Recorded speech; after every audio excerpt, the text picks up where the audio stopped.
scourged, beaten, the wounds on the thorns, the hands, the feet. I mean, just recently they verified the Shroud of Turin. Have you seen that? I've been reading about it, and I know that there's and the scourging and the hairstyle was from the 1st century. A flash of light, a man's face burned into ancient linen, a mystery that science still can't explain. For decades, the Shroud of Turin has divided believers and skeptics, a fragile cloth said to carry the image of Jesus Christ himself. But when Mel Gibson studied it, what he found didn't just challenge science, it shook his soul. He wasn't looking for fame. He wasn't filming a movie. He was searching for truth.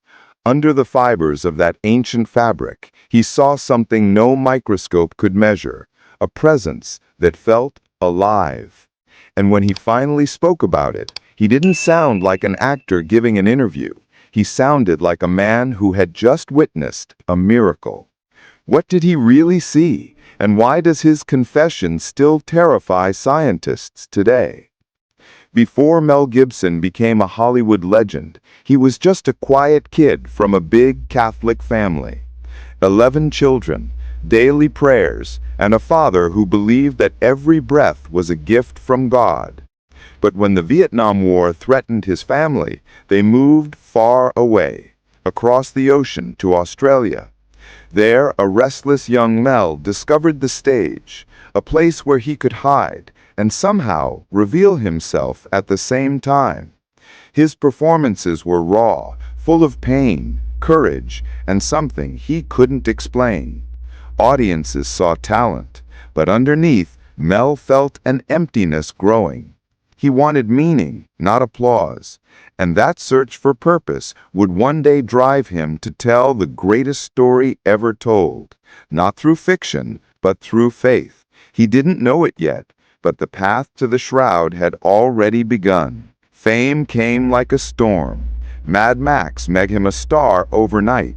Then Lethal Weapon turned him into a global icon. On screen, he was fearless. Off screen, he was breaking apart. Hollywood handed him everything: money, power, and a mask to hide behind. Yet behind that mask, the silence was loud. Every award felt emptier than the last.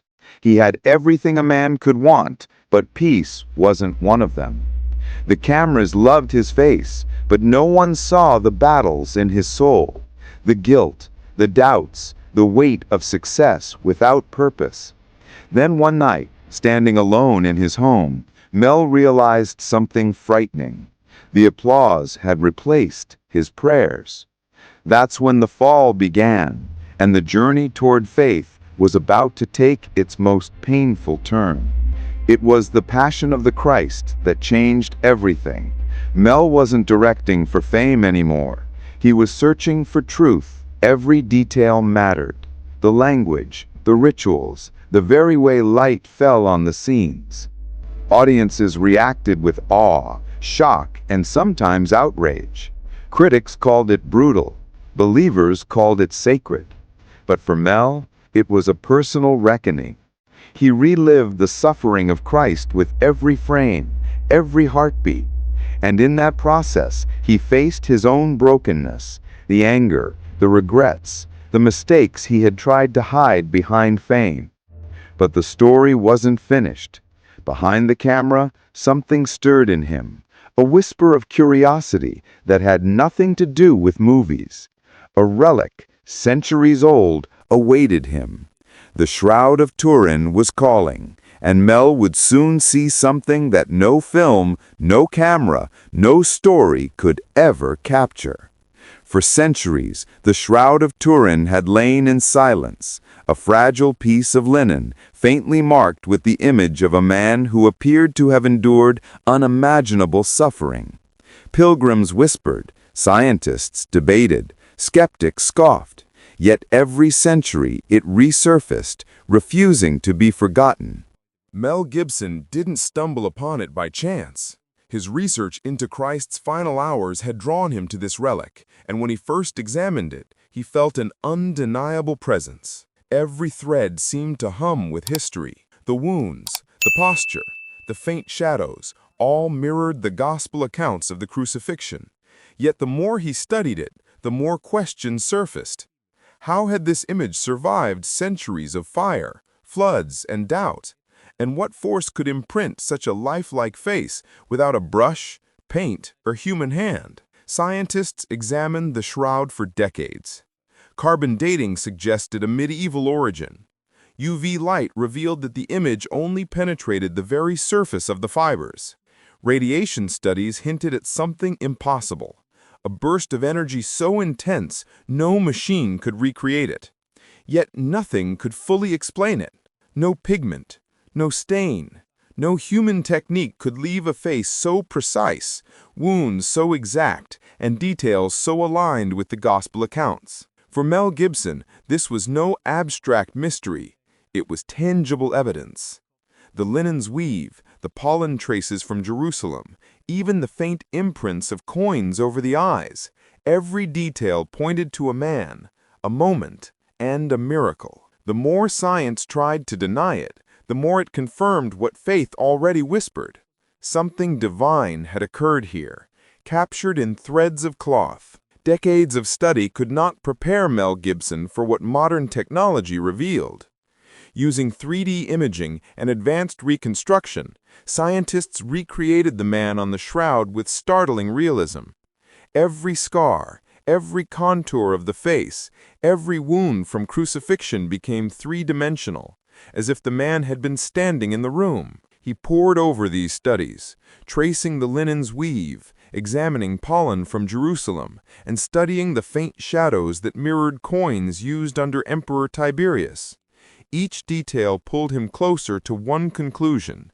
This was no ordinary artifact. It was more than science. It was evidence that history, faith, and mystery had converged in a single fragile cloth. And for Mel, the revelation was deeply personal. It was a confrontation with the divine, a moment that demanded acknowledgement even from the most skeptical of minds. When Mel Gibson finally spoke, it wasn't as an actor or director. It was as a man who had confronted history, science, and faith and found something that could not be ignored. He described the image, the wounds on the hands and feet, the crown of thorns pressed into the scalp, the spear wound on the side, all aligning perfectly with gospel accounts. The linen's weave, the pollen traces from Jerusalem, even the faint imprints of coins above the eyes confirmed it wasn't human art. But what stunned the world most was what he said about the image's origin. Studies indicated the imprint could only have been formed by a burst of energy, sudden and intense, beyond any known natural force. Gibson paused and declared what he had come to believe. This was the moment of resurrection, captured in light, forever etched into cloth. The Shroud of Turin became a bridge between two worlds, science and faith, history and miracle. On one hand, laboratories could measure, analyze, and scrutinize every fiber. On the other, no microscope could capture the essence of what had occurred. For Mel Gibson, the paradox was personal. He had chased meaning in fame, in applause, in the glow of Hollywood lights. Yet here, in the delicate weave of linen, lay a truth that transcended human understanding. The image mirrored every biblical detail: scourged shoulders, pierced hands and feet, a man crowned with thorns, a body laid to rest according to ancient customs. And yet the burst of energy that formed it could only have come from a source beyond human hands. It was proof that history, faith, and divine mystery can converge in one fragile artifact, leaving those who witness it both awed and unsettled. Even after centuries of study, the Shroud of Turin refuses to yield all its secrets. Scientists debate, historians analyze, and millions of pilgrims continue to gaze upon it, searching for certainty. Yet the questions remain. How could such an image form without human hands? Could this fragile cloth truly bear the imprint of resurrection? For Mel Gibson, the answers were no longer abstract. He had seen the threads, the pollen, the wounds, and the energy burst, and in them he saw the echo of something eternal. But even he knows the story is not finished.